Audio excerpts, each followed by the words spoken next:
Okay, good morning बच्चों। हम micro economics के अंदर पहले 2 चैप्टर कर चुके हैं, जिसके अंदर हमने, वैसे आपकी बुक का एक ही चैप्टर है, कुछ बुक्स में एक चैप्टर है वो, जिसमें हमने इंट्रोडक्शन के बारे में पढ़ा कि इकोनॉमिक्स है क्या। फिर हमने पढ़ा माइक्रो इकोनॉमिक्स क्या है, ये भी हमने पढ़ा। फिर डिफरेंस पढ़ा माइक्रो इकोनॉमिक्स और मैक्रो इकोनॉमिक्स के बीच में। फिर हमने पढ़ा what is the meaning of economy, उसके बारे में पढ़ा। फिर हमने पढ़ा पॉजिटिव इकोनॉमिक्स और नॉर्मेटिव इकोनॉमिक्स क्या है, उसके बारे में भी पढ़ा। फिर हमने पढ़ा टाइप्स ऑफ इकोनॉमी, 3 टाइप की इकोनॉमी होती है, वो भी हमने पढ़ा, जिसमें हमने पढ़ा फ्री इकोनॉमी, कैपिटलिस्ट इकोनॉमी और उसके बाद मिक्स्ड इकोनॉमी, इनके बारे में हमने पढ़ा। ठीक है, फर्स्ट चैप्टर के अंदर। फिर उसके बाद हम आगे चले गए, थोड़ा सा आगे चले, हमने पढ़ा what is the central problem of a country. एक इकोनॉमी की सेंट्रल प्रॉब्लम क्या होती है, यानी जो सभी के साथ है, वो थी what to produce in what quantity, पूरा बोला करो, what to produce in what quantity, पहली ये थी। दूसरी हाउ टू प्रोड्यूस, और तीसरी फॉर होम टू प्रोड्यूस, क्या बनाए, कितना बनाए, कैसे बनाए और किसके लिए बनाए। ये एक इकोनॉमी की सेंट्रल प्रॉब्लम थी, 3 प्रॉब्लम्स। ठीक है, और फिर हमने इन्हीं तीनों प्रॉब्लम को पढ़ा with the help of PPC, जो कि टॉपिक अब आपका कट गया, लेकिन हमने इसकी स्टडी पूरी की थी। यहां तक हमने अभी तक पढ़ा। फिर हमने एक और टॉपिक छोटा सा ऐड किया, the meaning of opportunity cost. ये नहीं कटाया, ये भी याद होगा। ठीक है जी, जिन बच्चों ने नहीं पढ़ा वो देख लें, मीनिंग ऑफ अपॉर्चुनिटी कॉस्ट। ये किसकी बुक है,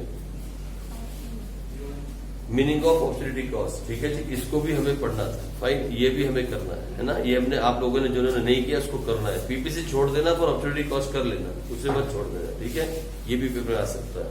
अभी पहले 2 चैप्टर के नोट्स मैंने हर बच्चे को भेज दिए, इसके वीडियोस मैंने आपको भेजे थे और मैंने कहा था इनकी वीडियोस का आप नोट्स बना लो और कोई भी डाउट्स आए तो माइक्रो इकोनॉमिक्स में पूछ लो। बेसिकली माइक्रो इकोनॉमिक्स जो है, जो माइक्रो इकोनॉमिक्स है, उसमें हम 3 ही मेन बातें पढ़ते हैं पूरे साल।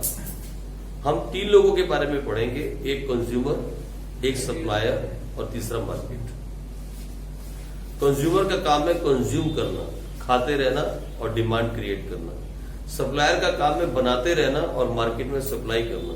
और ये दोनों जहां पे मिल जाते हैं, that is called market. Market जाते हो ना आप लोग, कितनी बार गए हो मार्केट में, कितनी बार सामान परचेज करने गए हो। आप क्या बन के जाते हो, कंज्यूमर, और सामने वाला क्या होता है, सप्लायर, है ना। हम लोग मार्केट में मिलते हैं। और फिर सुनो, आज जो हम स्टार्ट करने वाले हैं, आज आप माइक्रो इकोनॉमिक्स में सबसे बड़ी बात स्टार्ट करने वाले हो। पहला topic, when you are going to start about consumer, लेकिन चैप्टर का नाम है कंज्यूमर इक्विलिब्रियम। कंज्यूमर इक्विलिब्रियम मतलब इसको अगर इंग्लिश में बोले, इक्विलिब्रियम मींस सेटिस्फेक्शन। अगर इसका दूसरा मीनिंग लिखे, कंज्यूमर सेटिस्फेक्शन। एक कंज्यूमर कैसे सेटिस्फाई होता है, एक कंज्यूमर होता क्या है, पहली बात व्हाट इज अ कंज्यूमर, एक कंज्यूमर क्या होता है, इकोनॉमिक्स में कंज्यूमर कैसे बोलते हैं वो पढ़ेंगे हम। और फिर एक कंज्यूमर कैसे सेटिस्फाई होता है। देखो, सेटिस्फेक्शन जो है, इट्स अ फीलिंग। सेटिस्फेक्शन को आप नाप नहीं सकते, सेटिस्फेक्शन के लिए कोई मेजरमेंट नहीं है। सेटिस्फेक्शन एक फीलिंग है। कोई इंसान एक पिज्जा खा के सेटिस्फाई हो जाता है, बेचारा कमजोर होता है, और कोई मेरे जैसा 3 पिज्जा खा के बोलता है यार एक और खा सकते थे। अलग अलग फीलिंग्स है ना, डिपेंड करता है। कुछ लोग होते हैं एक पिज्जे का 1 बाइट खाते बोलते हैं यार मेरा हो गया बस, और नहीं, है नहीं, 2 रोटी 3 रोटी। और कुछ मेरे जैसे होते हैं जो 10 खाने के बाद बोलते हैं एक और आ जाए तो चलेगा, कोई प्रॉब्लम नहीं, 11वीं में जाके बोलते हैं ठीक है। तो satisfaction is a feeling. Satisfaction को मेजर करने का कोई तरीका नहीं। Someone can satisfy more, other will be satisfied less. ठीक है, तो सेटिस्फेक्शन का तरीका नहीं है, लेकिन सेटिस्फेक्शन को मेजर करने के 2 मेथड बनाए गए। तो दोनों मेथड के बारे में पढ़ेंगे हम यहाँ पे इस पूरे में, जिसमें चैप्टर नंबर 3 भी कवर हो जाएगा, चैप्टर नंबर 4 भी कवर हो जाएगा। पहले हम कंज्यूमर सेटिस्फेक्शन के बारे में पढ़ेंगे, फिर उसके बाद हम 2 चैप्टर और पढ़ेंगे इसी कंज्यूमर से रिलेटेड, वो है theory of demand and elasticity of demand. फिर सारा का सारा टॉपिक जो है कंज्यूमर से रिलेटेड खत्म हो जाएगा। पहले हम कंज्यूमर के बारे में पढ़ेंगे, फिर पढ़ेंगे कंज्यूमर सेटिस्फाइड कैसे होता है और उसकी सेटिस्फेक्शन को हम मेजर कैसे करते हैं। वो 2 तरीके से हम पढ़ेंगे, with the help of indifference curve और with the help of others consumer equilibrium, ये पढ़ने वाले। फिर हम पढ़ेंगे कंज्यूमर करता क्या है, डिमांड क्रिएट करता है तो what is the theory of demand, और फिर उस डिमांड के रिलेशन को प्राइस के साथ हम कैसे मेजर करते हैं, that is called elasticity of demand. तो हम चारों बातें पढ़ेंगे और फिर कंज्यूमर के साथ हमारा लेन देन बिल्कुल खत्म हो जाएगा इतना पढ़ने के बाद। जो नॉर्मल टीआर जैन की बुक से पढ़ रहे हैं उनके लिए 4 चैप्टर हैं। जो लोग राधा मोगरा की बुक से पढ़ रहे हैं अगर वो इसको देखेंगे तो उनके लिए एक ही चैप्टर है, ऑलमोस्ट एक ही चैप्टर के अंदर आपके अंदर सब कुछ डाल दिया गया। और सही मायने में देखो, मैं इस बुक को कई बार स्टडी कर चुका हूँ, मैं आपकी इस बुक को देख रहा था, मुझे ये बुक बिल्कुल भी अच्छी नहीं लगी। मैं सच बोलता हूँ, ऑन रिकॉर्ड ये बात बोलता हूँ, मुझे ये बुक सिर्फ और सिर्फ पैसे खा के लगाई गई है। इस बुक के अंदर टॉपिक को इतने शॉर्ट में समझाया गया कि उस शॉर्ट के समझने से आपके काम नहीं बनेगा। ये बुक ठीक नहीं है, इससे बेटर तो टीआर जैन है, मुझे वो बेटर लगी, जबकि वो भी ठीक नहीं है। सबसे अच्छी बुक तो एसके अग्रवाल की है, इकोनॉमिक्स में अगर पढ़ना, लेकिन वो यहाँ मिलती नहीं। वो टीचर्स बुक है, वो वहां केरल में बिकती है, साउथ साइड में, वहां बिकती है वो book, S K Agarwal, S K Agarwala, वॉल नहीं, आगे ए भी है अग्रवाला, एसके अग्रवाल। आप नेट पे सर्च कर सकते हो, अगर वो बुक मिले, वो इकोनॉमिक्स की बेस्ट बुक है पढ़ने के लिए। लेकिन ये बुक जो है बहुत शॉर्ट में कर दिया, बहुत छोटे में कर दिया। इन्होंने एक ही चैप्टर बना दिया, यूनिट 2, और उसमें 3 चैप्टर ठोक दिए, 2, 3 और 4 यूनिट 2 के अंदर। इन्होंने आपकी बुक ने क्या किया, यूनिट 2 कर दी और इसमें 3 चैप्टर लगा दिए, चैप्टर नंबर 2, 3, 4। लेकिन टीआर चैन के अंदर ये चैप्टर नंबर 3, 4, 5 है। ठीक है जी, इस तरीके से पढ़ाई होगी। तो लो यहां से स्टार्ट करते हैं। सबसे पहले what is the meaning of consumer, topics to be covered करते हैं। देखो पहले टॉपिक्स टू बी कवर्ड, जो हमने टॉपिक्स पढ़ने हैं, वो पहला मीनिंग ऑफ कंज्यूमर।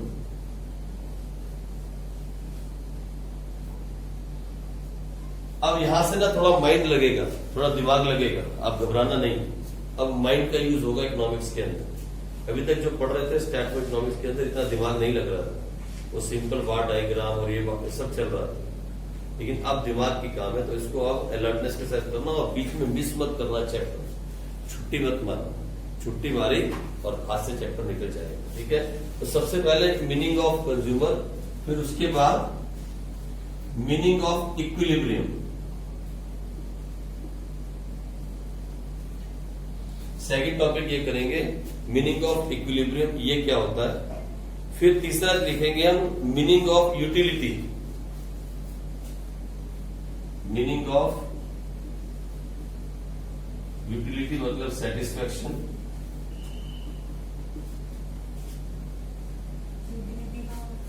वो भी satisfaction, utility, meaning of utility, ये पढ़ने वाले हैं। उसके बाद आगे चले जाएंगे, हम आगे पढ़ेंगे, आगे बढ़ जाएंगे और लिखेंगे relation between types of utility, types of utility, और 5वें में रिलेशन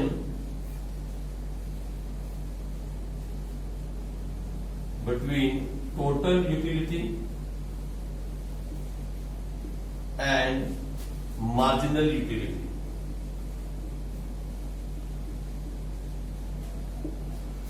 ये हम 5वां टॉपिक पढ़ने वाले हैं रिलेशन के बाद। और फिर हम पढ़ेंगे लॉ ऑफ डीएमयू,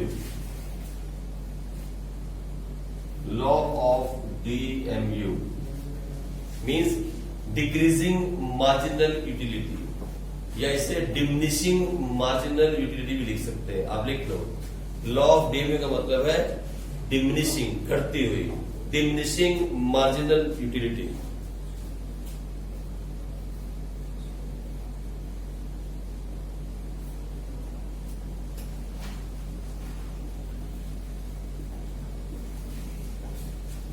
ठीक है जी, इसके बारे में हम पढ़ने वाले हैं।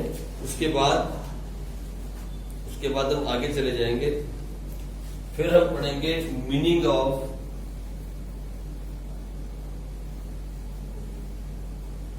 Consumer equilibrium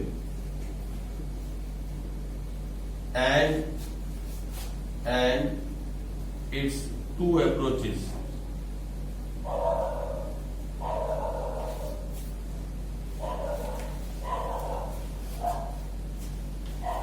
And its 2 approaches, APPROACHES, and its 2 approaches, इसके बारे में पढ़ेंगे। ठीक है जी, जिसके अंदर हम पढ़ेंगे single commodity approach and double commodity approach. इसके अंदर ही आ जाएगा टॉपिक, इसके बारे में लिखने की जरूरत नहीं है। फिर हम पढ़ेंगे difference between cardinal utility and ordinal utility. फिर हम पढ़ेंगे डिफरेंस बिटवीन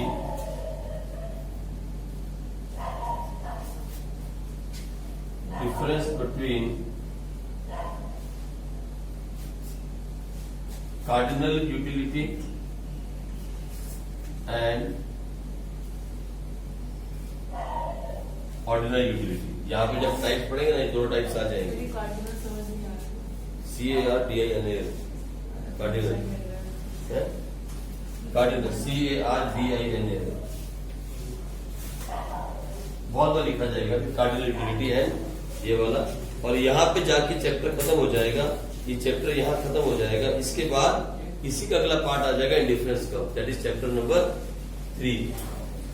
आपकी बुक का चैप्टर नंबर, हमारे PR जाएगा चैप्टर नंबर 4 हो जाएगा, चैप्टर नंबर 4, ठीक है जी। लेकिन अगर आपकी राधा भगवाना बुक देखें तो ये चैप्टर नंबर 2 है, वहां ये चैप्टर नंबर 2 दिया हुआ है, ये वाला जो भी हम पढ़ रहे हैं। आपकी मैडम के हिसाब से, आर्मी स्कूल के हिसाब से जहां राधा भगवाना की बुक लगी है वहां चैप्टर नंबर 2 है, जहां TR जैन है वहां चैप्टर नंबर 3 है, ठीक है जी। इस तरीके से चल रहे हैं। किसी के पास नई TR जैन है, न्यू बुक TR जैन अभी है राइट नाउ?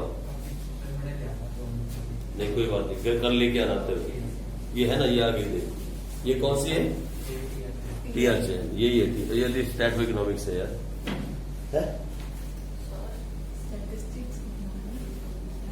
तो ये बुक लगी है?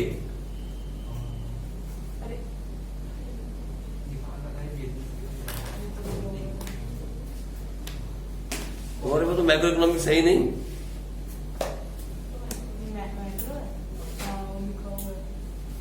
तुम क्या पढ़ रहे हो? You don't know macro economics? Hold करो, होल्ड करो। लो तो आओ मेरी बात सुनो, ये है टोटल टॉपिक जो हम करने वाले हैं चैप्टर नंबर 3 के अंदर, राधा भगवाना के हिसाब से चैप्टर नंबर 2 के अंदर, और TR जैन के हिसाब से चैप्टर नंबर 3 के अंदर। ये हम टोटल करने वाले हैं। चैप्टर का नाम है कंज्यूमर इक्विलिब्रियम। जो टॉपिक हम करेंगे वो है टोटल 8 टॉपिक। फाइन, जो सबसे इंपॉर्टेंट टॉपिक है इसके अंदर, आज मैं लिख देता हूं। सबसे इंपॉर्टेंट टॉपिक जो है, सबसे इंपॉर्टेंट टॉपिक आप लिख लो, वेरी इंपॉर्टेंट, बहुत इंपॉर्टेंट टॉपिक है दिस वन। ये भी लिख लो, वेरी इंपॉर्टेंट। इससे वेरी वेरी इंपॉर्टेंट लिख लो, इससे वेरी इंपॉर्टेंट लिख लो। और उसके बाद यहाँ पे इसकी 2 अप्रोचेज, इसके आगे लिखो very very very very important. इसमें से इन 3 टॉपिक से क्वेश्चन आता है। इस चैप्टर के अंदर यही 3 टॉपिक हैं जहां से क्वेश्चन आपको आता है, ठीक है जी। इन 3 टॉपिक से आपको क्वेश्चन आएगा और कहीं से नहीं आएगा। तो आज सबसे पहले स्टार्ट करें आज, what is the meaning of consumer in economics. हम कंज्यूमर कैसे कहते हैं भाई, आ जाओ जल्दी से स्टार्ट करते हैं। मीनिंग ऑफ कंज्यूमर मेरे साथ साथ लिखो, आप ही फटाफट लिख लिया आपने? क्या हो रहा है? लिखो, इन economics consumer is the one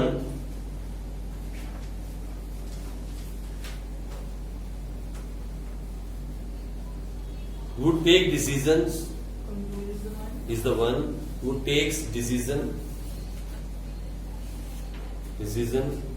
about what to purchase,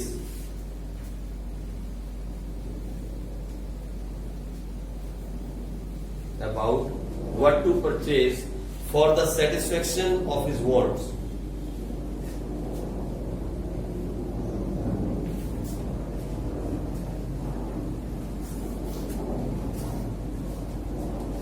For the satisfaction of his wants, both as an individual or as a household.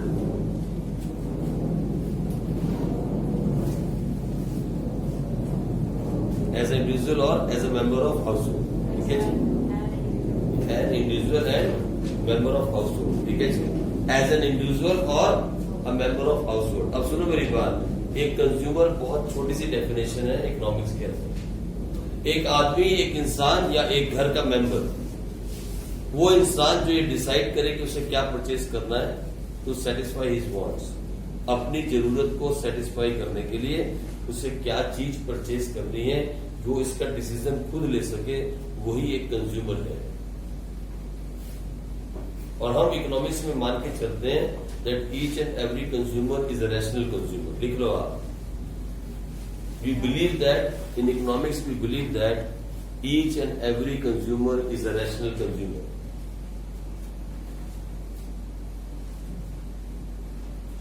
Rational consumer का मतलब होता है समझदार कंज्यूमर है। मतलब कोई भी कंज्यूमर जो है, हम ये नहीं मान के चलते कि वो पागल है। Rational consumer means the one who want to spend minimum and to get the maximum satisfaction. सुनो मेरी बात इधर, ये एक नंबर का क्वेश्चन है। रैशनल कंज्यूमर का मतलब होता है the one who spend minimum and to get maximum. हर इंसान जो बाजार में जाता है, उसका हमेशा दिमाग में एक ही बात होती है, कम से कम पैसा खर्चूं और ज्यादा से ज्यादा मिल जाए। यही होता है, हमेशा दिमाग में बात होती है। आप जब जीन्स लेने के लिए या टॉप लेने के लिए बाजार में जाते हो, आपके दिमाग में होता है कि 1000 में 2 मिल जाए। शूज लेने जाते हो, दिमाग में होता है यार 1000 में 4 मिल जाए। मतलब कम से कम खर्चूं और ज्यादा से ज्यादा ले आओ। कल मैंने भी वही कहा था। क्या? कल मैंने वही कहा था, मतलब सेकंड ईयर में 40% ऑफ मिला तो मैंने 2 कट ले ली। देखो, ये तो to attract the customer, trade discount. इस सब मैंने क्या कहा आपको, आप एक ऐसा सब्जेक्ट पढ़ रहे हो जिसे आप हर जगह पे अपनाओगे, हर जगह पे चेक करोगे, और आप खुद एक टाइम ऐसा आएगा, अगर आप इसके कैरेक्टर में घुस गए, और आप एक अच्छे अकाउंटेंट बनने के लिए उसके कैरेक्टर में जाना पड़ता है ना, और फिर आप परफेक्ट बन जाओगे। फिर अगर कैरेक्टर में घुस गए तो हर बात में अकाउंट्स ढूंढोगे, हर बात में इकोनॉमिक्स ढूंढोगे, और मिलेगी भी आपको। अभी कल आप गए, आपने बोला आपने 2 बाय कर ली, और सामने क्या लिखा था 40%। वो क्या था? वो ट्रेड डिस्काउंट है ना। It will not be entered the books of. क्या आज से पहले 11th क्लास में जाने से पहले और ये क्लास लगाने से पहले क्या आपको मालूम था वो ट्रेड डिस्काउंट है? मालूम था? नई बात पता लगी ना आपको जिंदगी के अंदर कि वो ट्रेड डिस्काउंट होता है। और ये मालूम था वो क्यों दिया जाता है, उसको क्यों देते हैं? To attract the customer, to sell more. ये पता था? Very good. तो कितनी बातें पता लग रही है आपको, देखो आप कितना कुछ नया आप सीख रहे हैं। तो वो जो इनवॉइस आपके हाथ में आया होगा, बिग बाजार में गए थे आप, विशाल मेगा, कुछ इनवॉइस आया आपके हाथ में, आपने स्टडी किया, वैसे डाल ली जेब में और आ गए। यही तो प्रॉब्लम है यार। देखा, एक चीज आपने नोट की और एक चीज भूल गए आप। आपके हाथ में कुछ कैश मेमो या इनवॉइस कुछ तो आया होगा, कैश इनवॉइस नहीं, इसमें लिखा होता कैश मेमो या कैश बिल, कुछ लिखा हुआ था, कैश इनवॉइस लिखा था ना।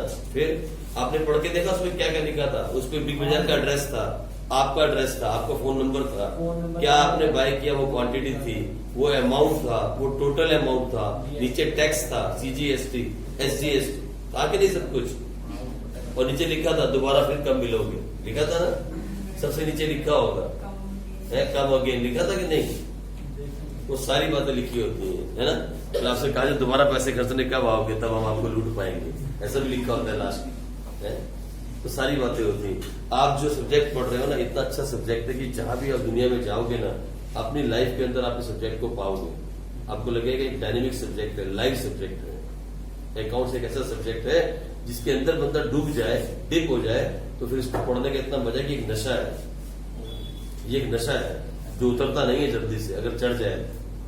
ये एक नशा है, ऐसा नशा है कि इन बच्चों को चढ़ जाता है, फिर वो 6-6, 7-7 घंटे एक साथ बैठ के एक ही जगह पे अकाउंट्स पढ़ते रहते हैं, और उन्हें हिला के बोलना पड़ता है खाना खा लो, टाइम हो गया, चलो उठ जाओ। ये एक ऐसा नशा है। एक बार चढ़ के, नशा चढ़ने की बात है, बहुत कम लोगों को चढ़ता है। जब आप इसके सब्जेक्ट के अंदर घुस जाते हो, इसमें एंटर कर जाते हो और इसके कैरेक्टर में खुद चले जाते हो, तो फिर आपके ऊपर नशा चढ़ जाता है।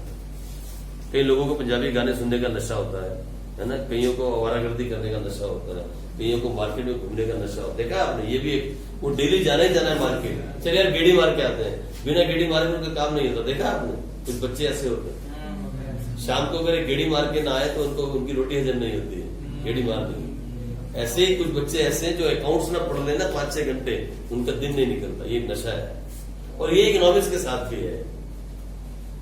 अब आप क्या हो? आप गए ना कल, तो आप क्या थे? तो तो सबसे पहला कंज्यूमर जो था, आपने क्या सोचा कि भैया मैं वही चीज बाय करूंगा। अच्छा, किसी ने विशाल मेगा मार्ट में कोई आया, उसने आपके सिर पे ऐसे कनपट्टी पे पिस्तौल रख के बोला ये बाय कर ले, किसने डिसाइड किया? मैंने डिसाइड किया। वही तो लिख रहे हो। इन economics consumer is the one who decides, who can take decision what to purchase to satisfy his wants. किसने लिया डिसीजन? मैंने लिया। You are a consumer consumer ने लिया। And you are not a पागल consumer, you are a rational consumer. Rational consumer का मतलब आपने क्या सोचा? I spend little and get maximum, that is called rational consumer. समझदार कंज्यूमर जो है, यहाँ दुकान पे आम पड़े हैं इस रेडी पे, और साथ वाली रेडी पे भी आम पड़े हैं। देखो आप, मैं बताता हूँ रैशनल में क्या होता है। ये बोलता है 50 रुपीज किलो, सेम क्वालिटी का होमोजीनियस प्रोडक्ट है, सेम क्वालिटी के, बिल्कुल सेम। ये भी आम, वही साइज भी सेम है, होमोजीनियस है। ये भी आम है और एक ही कोई क्वालिटी, दुशहरी आम है, कोई भी लगा लो। ये 50 रुपए किलो दे रहा है और साथ वाला रेडी वाला बोलता है 80 रुपीज किलो। बोलो कहाँ जाओगे? 50 वाले। सर ऐसे परसों बात है मेरे साथ, एक अमरूद दे रहा था वो। देखा, इसके साथ सब वो बातें हो रही है। अमरूद दे रहा था वो 40 रुपीज की आधा किलो, तो मैं 2-3 दुकान में छोड़ के गया, फिर उसने 40 रुपीज की 1 किलो दे दिया। यू नो क्यों किया आपने? क्यों छोड़ी 2-3 दुकानें आपने? You are a rational consumer. और एक in economics we believe that all the consumers are rational consumers. हमारा ऐसा बिलीव है। हमें बहुत कम लोग ऐसे पागल होते हैं, वह मुझे जैसे गरीब तो वैसे भी नहीं होते, हम तो 4-5 दुकानें छाड़ते हैं तब जाके संभाल लेते हैं। बहुत कम दुनिया में ऐसे पागल हैं जो सीधा एक दुकान पे जाते हैं और बोलते हैं भैया दे दो, चल चल। मैं तो एक ही दुकान से पूछता हूँ, कहीं 2 पैसे, गरीब आदमी 2 पैसे बच जाए तो बचाने चाहिए। वी आर रैशनल कंज्यूमर, हम जो है रैशनल कंज्यूमर है। ठीक है जी। अभी सब कहानी आपके साथ हो रही है। आप तो यहाँ तक करते हो कि मैगी लेने जाओ तो बोलते हो भैया 1 रुपया कम करोगे क्या मैगी का? 11 की लगा लो ना। ऐसा करते हो नहीं करते हो? मैडम तो करती है, मैंने सुना है करते हुए, है ना? ऐसा ही करते हो। इवन यहाँ तक कि जो MRP लिखा होता है प्राइस, उस पर भी लोग कम करवा लेते हैं। देखा आपने? We all are rational consumers, but we all are consumers. We are consumer because we are the one to decide what to buy. हमें कोई फोर्स नहीं कर सकता। We are the one to decide what to buy to satisfy our wants. जो हमारी इच्छा होती है ना बाय करने की, हम वही बाय करते हैं और हमें कोई फोर्स नहीं कर सकता। That's why we are called consumers. होगी डेफिनेशन खत्म? चलो आगे चलो, आगे चलो।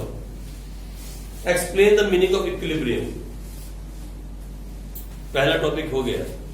आप भी कंज्यूमर बने और पंकज के साथ ये सारी कहानियां घट रही। पंकज करेक्टर में जा रहा है। अभी धीरे धीरे पंकज जो है वो करेक्टर में एंटर करेगा। जैसे आमिर खान में और पता है दूसरे एक्टरों में क्या फर्क है? आमिर खान जब भी किसी करेक्टर को जाता है, मतलब कुछ भी पिक्चर करने लगता है, he enter himself in the character. वो अपने आप को करेक्टर के अंदर एंटर कर लेता है। जैसे अभी वो दंगल में इतना मोटा हो गया था, देखा? वो पापा बना था वो लड़कियों का। अभी वो एक पिक्चर और आ रही है उसकी, पीके में वो कैसा बन गया था, वो ट्रांजिस्टर टांग के घूम रहा था। और एक उसके बाद वो अभी पिक्चर आ रही है लाल सिंह चड्ढा, उसमें वो सिंह बना है, सरदार बना है। वो देखा है? अभी लाल सिंह चड्ढा के नाम से पिक्चर आ रही है।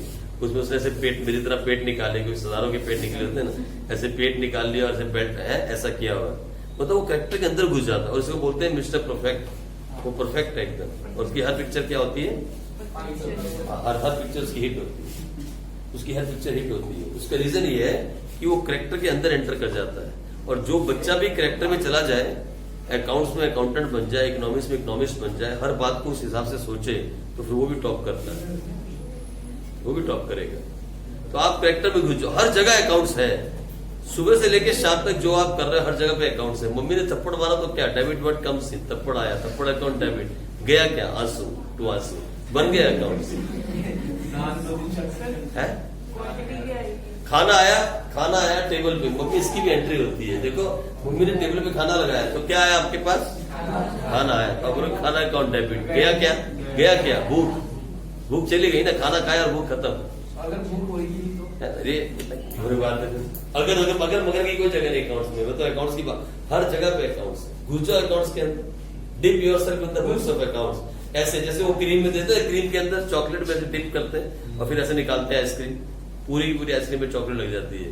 ऐसे अपने आप को अकाउंट्स में डिप कर लो और ऐसे निकालो बाहर। फिर आप और अकाउंट्स दोनों एक हो जाओगे। दो अलग चीजें पर एक ही हो जाओगे। ठीक है नहीं? चलो आ जाओ। Explain the meaning of equilibrium. आ जाओ, इसका मीनिंग देखते हैं। ये थोड़ा सा हार्ड लगेगा आपको, क्योंकि हम इक्विलिब्रियम पढ़ रहे हैं। पहले what is the meaning of equilibrium, we are not studying about consumer equilibrium. पहले हम इक्विलिब्रियम पढ़ लें, इसका मतलब क्या होता है। तो लिखो बड़ा जल्दी से, equilibrium is a general term.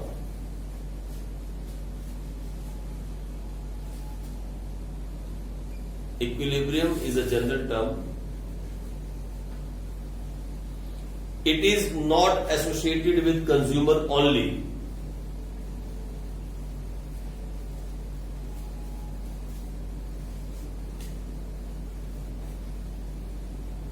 Equilibrium is a general term. It is not associated with consumer only.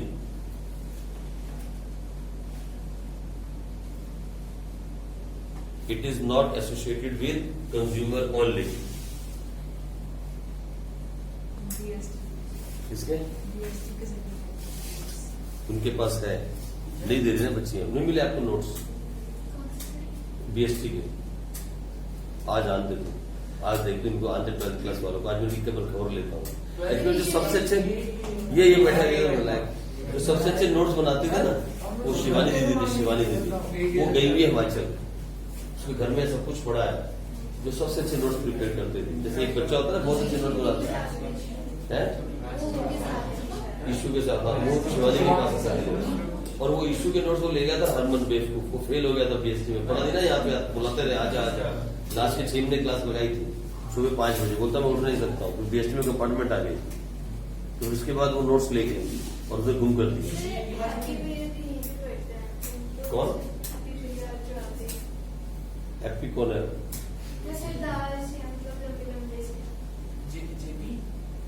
JP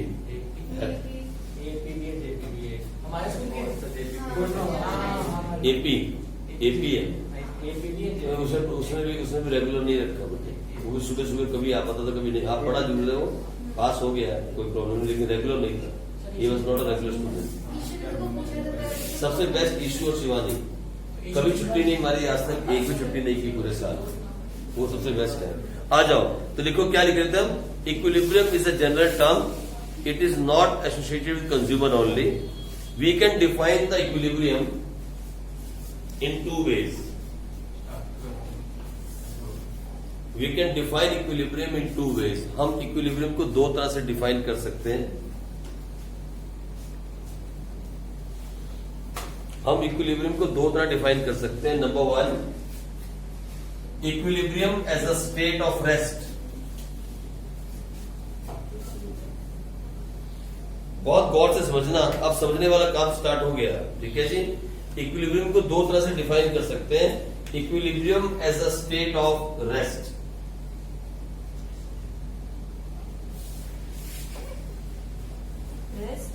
या रेस्ट, REST। ठीक है। और दूसरा equilibrium as a state of balance.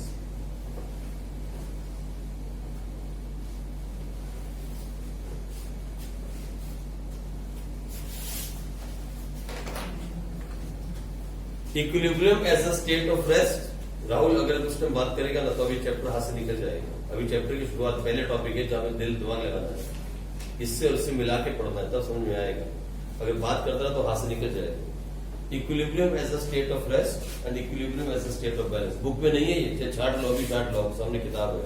ये किताब में नहीं है, ये बुक में नहीं है जो हम पढ़ रहे हैं राइट नाउ। ये किताब में नहीं है वाला टॉपिक। ये इक्विलिब्रियम को ऐसे डिफाइन नहीं किया गया, सीधा कंज्यूमर इक्विलिब्रियम डिफाइन किया गया। लेकिन इसका आगे क्या यूज आएगा आप देखना, इसलिए लिखवा रहा हूं। इक्विलिब्रियम को हम 2 तरह से डिफाइन कर सकते हैं। हमने कहा इक्विलिब्रियम एक जनरल टर्म है, ये सिर्फ कंज्यूमर के साथ एसोसिएट नहीं होती। हम पढ़ रहे हैं कंज्यूमर इक्विलिब्रियम, लेकिन ये सिर्फ और सिर्फ कंज्यूमर के साथ एसोसिएटेड नहीं है।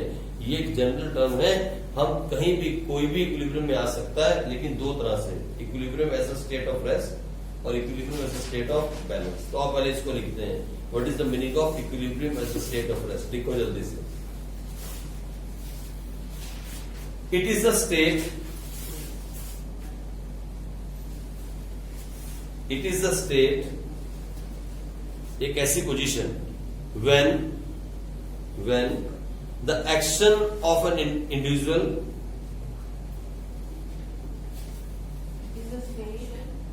when the action of an individual come to rest. It means he has already achieved his objective.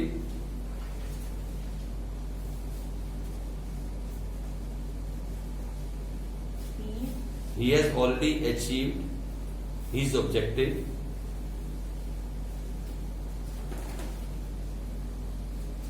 and he is not ready to change. He is not ready to change. He is not ready to make any change. ऐसे कर लो. He is not ready to make any change.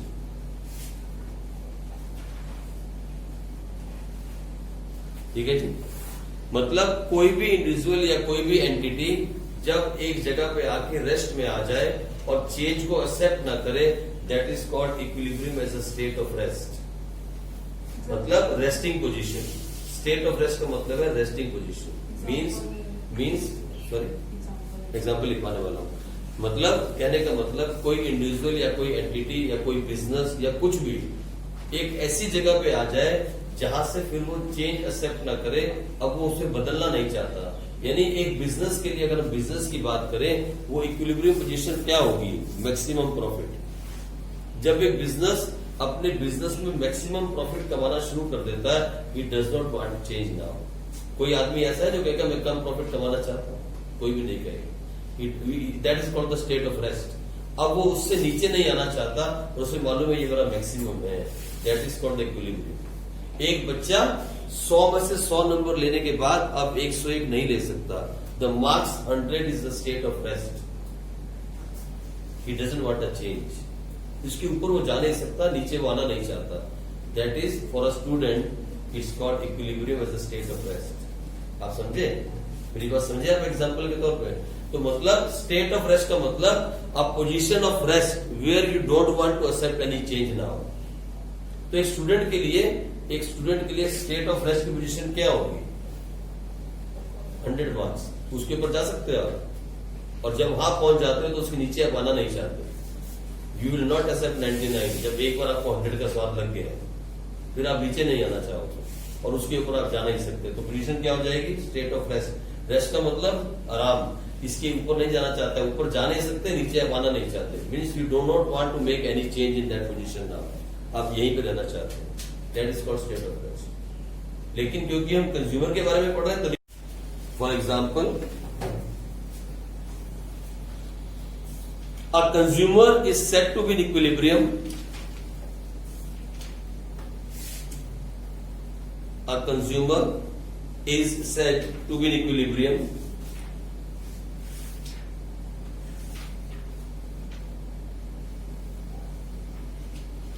when, comma लगा के, when he gets maximum satisfaction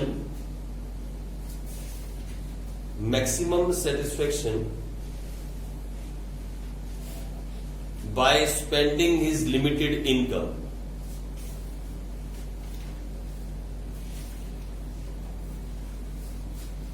By spending his limited income. And therefore he does not want to make any change. He does not want to make any change in his current expenditure.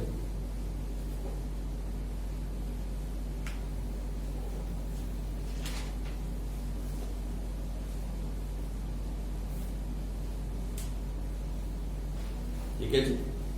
आपकी जेब में 500 रुपए हैं और 2 pizza खाने से आपको fully satisfaction मिलती है. That is your state of rest. आपका दोस्त आपको कितना भी जोर लगाए, चल यार एक बर्गर खा लेते हैं, चल यार एक वो क्या बोलते हैं वो चिप्स ले लेते हैं, चल यार एक वो फ्राइज ले लेते हैं, कुछ भी बोले, आप बोलोगे ना. क्योंकि 500 रुपए खर्चने के बाद जो मेरे पास है, लिमिटेड होती है ना इनकम, हर एक के पास इनकम लिमिटेड है. तो आप जानते हो ना, incomes are limited and wants are unlimited. हर एक के पास लिमिटेड इनकम है. तो अपनी लिमिटेड इनकम खर्च करके जिस चीज से आपको मैक्सिमम सेटिस्फेक्शन मिलती है, आप उस जगह को बदलना नहीं चाहते किसी के कहने पे. ठीक है आप, चाहे आपको कोई कितना भी जोर लगाए, because you are rational consumer.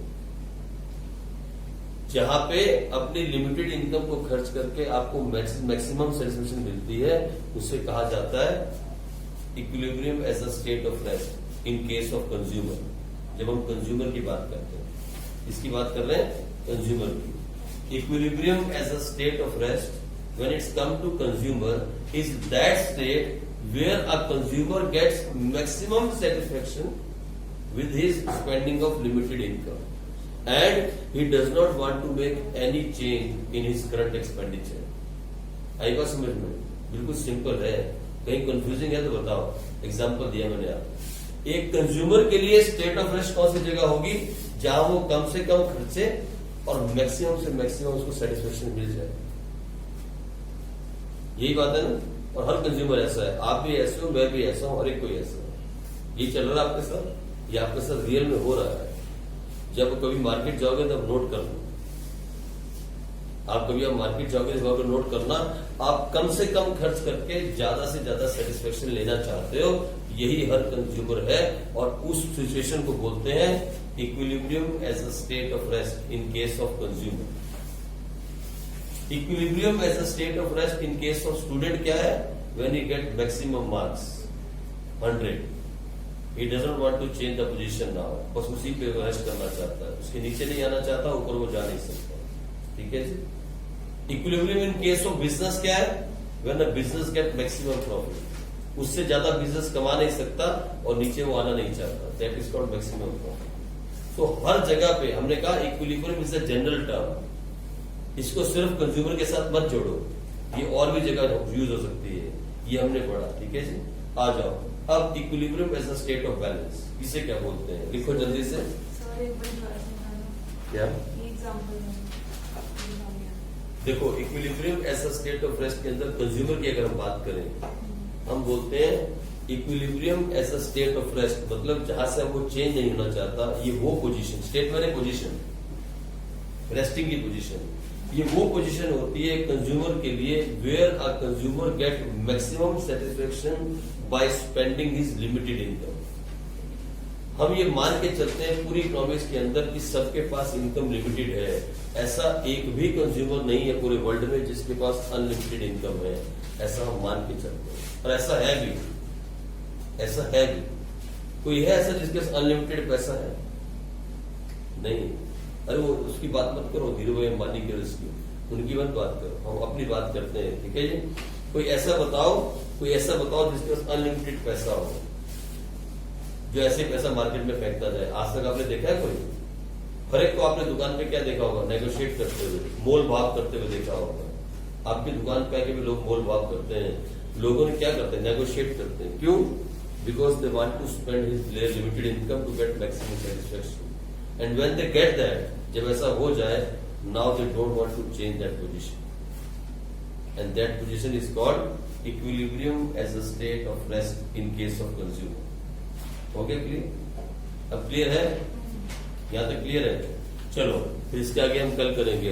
अब यहीं तक रिवाइज करना, इक्विलिब्रियम स्टेट ऑफ बैलेंस हम कल करेंगे। ठीक है, क्योंकि मुझे निकलना है उसके पास, उसके साथ अश्विन के साथ, वो मेरी वेट कर रहा होगा। चलो मिलेंगे फिर हम कल।